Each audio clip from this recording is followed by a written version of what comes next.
In today's video, I'm going to teach you how to create a template file, or Dotx file, in Microsoft Word. A Word template is useful when you want to create documents with the same layout, formatting, fonts, headings, or other elements without having to start from scratch each time. Once you save your document as a template, you can use it as a starting point for future documents. First, open Microsoft Word and create a new document, or open an existing document that you want to use as your template. Now, set up the document the way you want it to appear whenever you use the template. You can add your preferred text, headings, tables, images, page layout, fonts, and other formatting. Once you are satisfied with the document, go to the File tab in the upper left corner. From the File menu, select Save As. Depending on your version of Microsoft Word, you may need to choose Browse to select where you want to save the template.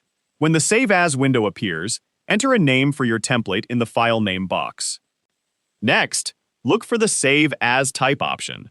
Click the drop-down menu and select Word Template. The file type should appear as .x. This is important because saving the document as a Word template creates a separate template file instead of a regular Word document.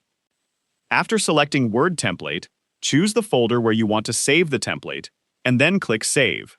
Your template is now saved as a .x file. To use the template later, open Microsoft Word and select New. Look for your saved template, or open the template file from the location where you saved it.